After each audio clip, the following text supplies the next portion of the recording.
The Stone Age, or, in fancy language, the Paleolithic. The word translates to Old Stone Age in Greek.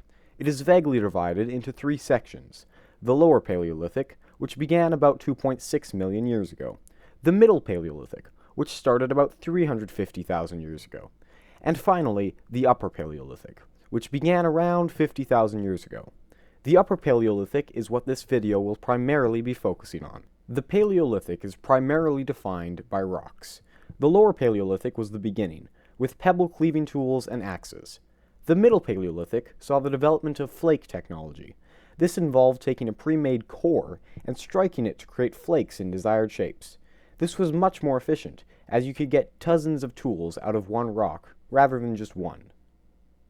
The Upper Paleolithic saw a transfer to more regionalized technologies.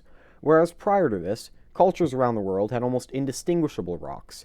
In the Upper Paleolithic, cultures began to make stone tools in their own ways, which means more of a headache for modern archaeologists. Let's start with Neanderthals. They were still around 50,000 years ago and had fairly advanced rock technology. For a long while, the Neanderthal stone industry was the Mousterian Industry.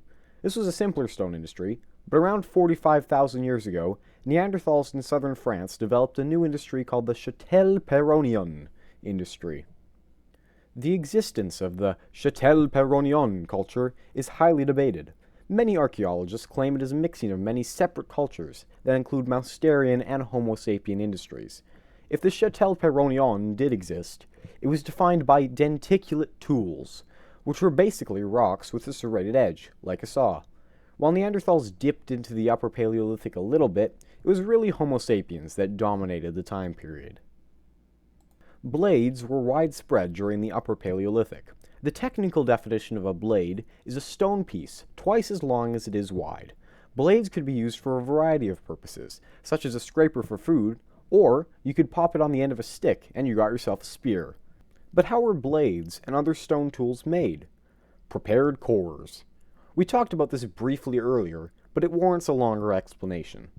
A prepared core is a rock that has had pieces flaked off of it, so that it resembles the desired shape, such as a spearhead.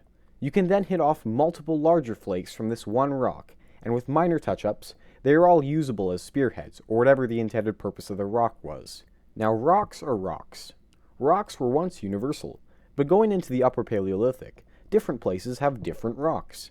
In our next video, we will be looking at the different people groups who came out of these rocks. Thanks so much for watching. If you enjoyed this video, like and consider subscribing. It would really help a lot.